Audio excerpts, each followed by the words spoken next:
nós iremos meditar sobre a vida de São Jerônimo. Hoje é o último dia do mês de setembro. Talvez esta seja a melhor ocasião para você entender porque deste mês ser consagrado na Igreja Católica ao estudo da Bíblia. Porque esse mês ser chamado de o mês da Bíblia. A primeira coisa a ser dita é que essa realidade do mês da Bíblia não é um acontecimento litúrgico, preste bem atenção, mas pastoral. Concretamente, isso significa que o mês da Bíblia não é uma ocasião para você fazer uma procissão da Bíblia durante a missa. Até porque a única procissão litúrgica, a única procissão com o livro que a liturgia conhece é a procissão com o evangeliário. A questão é que não existe um culto do livro na igreja. Qual é então o sentido do mês da Bíblia? É uma realidade pastoral. O mês da Bíblia tem por objetivo fomentar o interesse dos fiéis pela Sagrada Escritura, incentivar o estudo da Bíblia. Este é o sentido maior deste mês ser chamado de o mês da Bíblia. Tendo feito esse breve esclarecimento, resta-nos ainda saber por que deste mês ter sido eleito para vivenciar pastoralmente a realidade da Bíblia. Por que a igreja escolheu esse mês? Por que é o mês de setembro e não é o mês de novembro, não é o mês de maio? Mas por que setembro ser o mês da Bíblia? A resposta é simples. Porque no último dia do mês de setembro, nós celebramos São Jerônimo. Foi ele que traduziu a Bíblia do hebraico, aramaico e grego para o latim. E neste mês tem a sua memória litúrgica. A sua tradução é a famosa tradução da Vulgata. E nós temos que ter presente, como católicos, que na igreja essa é a tradução oficial. Na igreja católica, a tradução oficial é exatamente a Vulgata, que foi a tradução de São Jerônimo. E é uma norma na igreja que todas as traduções litúrgicas sejam elaboradas a partir da Vulgata, da tradução de São Jerônimo. Então, quem foi São Jerônimo? Onde ele nasceu? Quando nasceu? Veja, ele nasceu no lugar, um país chamado Dalmácia, que seria hoje a atual Croácia. Isto é, no leste europeu, né, na antiga Iugoslávia. Ele nasceu no ano de 340 depois de Cristo e morreu em 420 depois de Cristo. Ele morreu com cerca de 80 anos. Eu digo cerca de 80 anos porque há algumas diferenças na datação do seu nascimento. Alguns dizem que ele nasceu em 340, outros dizem que ele nasceu em 300. Uma distinção sobre a data precisa do seu nascimento. Na juventude, ele foi estudar em Roma e ali ele teve um sonho com Jesus que lhe repreendeu porque ele não estava usando os seus dons de modo correto, né? E ali também com aquele sonho ocorreu a sua conversão. Nós já falamos aqui da importância desse sonho na vida de São Jerônimo. Ele sentia-se atraído pela vida monástica do Oriente. Ele fez rigorosas penitências, a ponto até quase de quase chegar a morrer, não é? Mas, claro, não morreu, mas ele se sentia atraído por essa vida. Um momento crucial na vida de São Jerônimo foi o seu encontro com São Gregório Magno, em Constantinopla. Porque São Gregório lhe ensinou o amor e o zelo pela Sagrada Escritura. E mostrou a importância do estudo para ensinar a verdade, a sã doutrina. De modo que o objetivo de São Jerônimo era compreender as Escrituras nas línguas originais para transmitir com fidelidade o ensinamento cristão. Ele teve contato com o Papa Dámaso e falou com o Papa Dámaso sobre o seu objetivo de criar uma comunidade monástica. Como já dissemos, ele tinha essa atração pela vida eremítica. Mas o Papa ouviu e ficou entusiasmado pelo projeto de Jerônimo, mas o convidou para ser seu secretário. Então, São Jerônimo foi secretário do Papa Dámaso. Vivendo ali em Roma durante muito tempo, ele teve acesso a textos originais das Sagradas Escrituras. Foi ordenado presbítero, né, de modo que São Jerônimo é sacerdote, é padre. A gente chama São Jerônimo presbítero. Porém, não se sentiu muito confortável, ele não se sentiu muito confortável no ambiente burocrático da Cúria Romana e se transferiu, esse dado aqui é curioso e importante para entendê-lo, e se transferiu para Belém, ou seja, para a cidade onde nasceu nosso Senhor Jesus Cristo, e passou a viver ali em uma gruta, em uma caverna. Então São Jerônimo viveu, se não me falha a memória, cerca de 35 anos em uma gruta que eu tive a graça de conhecer e de visitar esse local onde ele vivera durante 35 anos. E ali naquela gruta, ele vivendo uma vida ascética, em uma comunidade monástica, uma pequena comunidade monástica, ele fez a tradução, a famosa tradução da Vulgata. A famosa tradução da Vulgata, que é a base, como já dissemos, para os textos litúrgicos.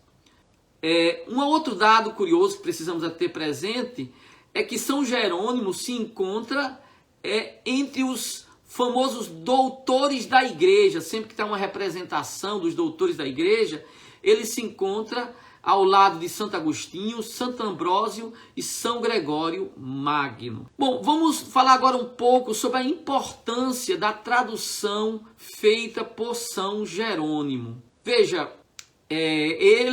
São Jerônimo escreveu muitos livros, porém a sua, o que nós podemos dizer que magnum opus, né, a sua grande obra, o seu capo-lavouro, a sua obra-prima, é sem sombra de dúvida a Vulgata, a tradução dos originais para o latim.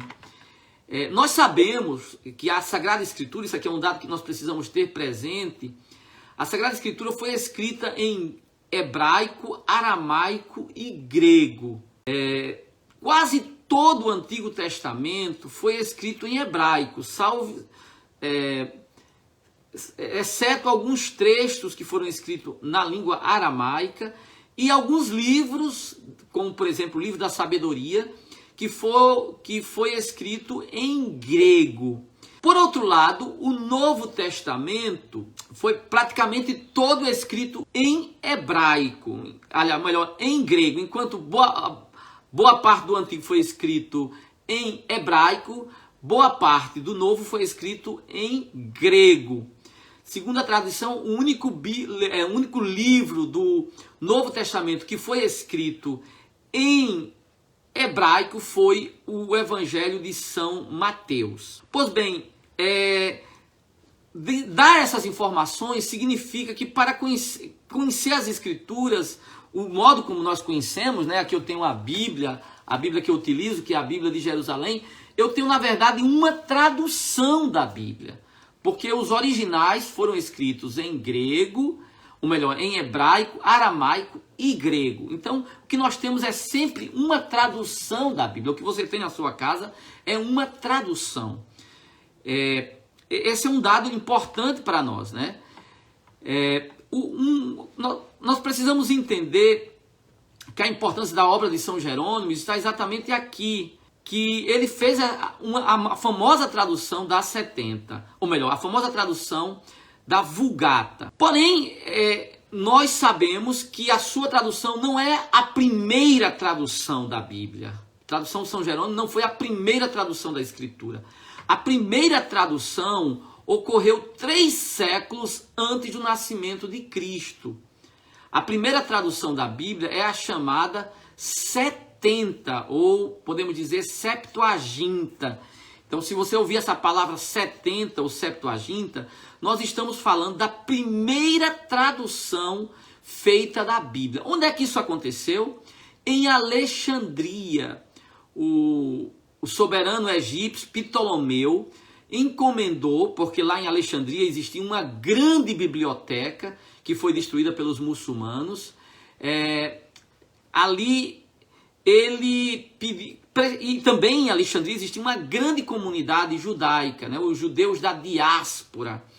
Então ele pediu a 70 sábios judeus que fizessem a tradução da Bíblia. Por isso se chama 70, porque foi feita por 70 sábios judeus, ou Septuaginta. Então essa foi a primeira tradução da Bíblia. De modo que os cristãos, quando liam o Antigo Testamento, normalmente utilizavam a 70, ou seja, uma tradução da Bíblia, não utilizavam os originais hebraicos, né? Jerônimo começou então a recolher tudo que ele tinha à disposição na sua época e começou essa obra de tradução, né? Já existia, sim, é verdade, uma tradução para o latim da Bíblia, chamada Vetus Latina. Porém, como já dissemos, essa tradução não foi feita do original hebraico. A Vetus Latina é uma tradução da tradução, ou seja, tradução do Antigo Testamento para o hebraico, para o latim, e aí Jerônimo quis fazer uma tradução direto dos originais hebraico e aramaico, não é? Ele começou esse trabalho por volta do ano 390, lá em Jerusalém, lá em Belém, lá na gruta de Belém, ao lado da gruta da Natividade, e terminou em 405. Então esse trabalho levou cerca de 15 anos ali na gruta de Belém, trabalhando a tradução da Bíblia para o latim. Uma obra monumental, algo impressionante, né? O trabalho como um todo foram cerca de 35 anos, né? Mas, vamos dizer assim, cerca de 35 anos, mas mais especificamente a tradução do hebraico para o latim foi 15 anos, terminando em 405.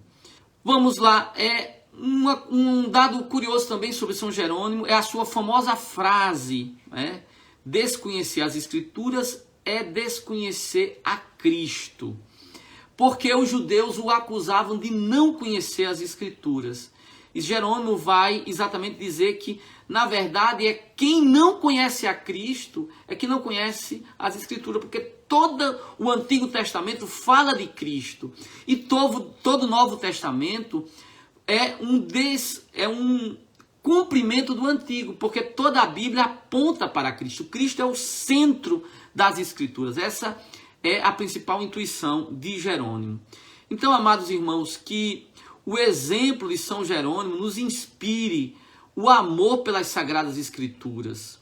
E que nós também nos dediquemos ao estudo da Escritura para podermos ter uma vida cristã mais robusta. Quanto mais aprofundarmos nosso conhecimento da Bíblia, mais a nossa oração será fundamentada, será fortalecida. Então, o conhecimento das Escrituras dá solidez à nossa fé. É a fonte da renovação da vida espiritual da igreja, o estudo das Sagradas Escrituras. Então, que nós vejamos o exemplo de São Jerônimo e nos motivemos a cada vez mais conhecer as Sagradas Escrituras, a ter uma fé bíblica fundamentada no estudo das letras sagradas. Então que o Senhor nos ajude, que São Jerônimo rogue por todos nós. São Jerônimo, rogai por nós. Louvado seja nosso Senhor Jesus Cristo.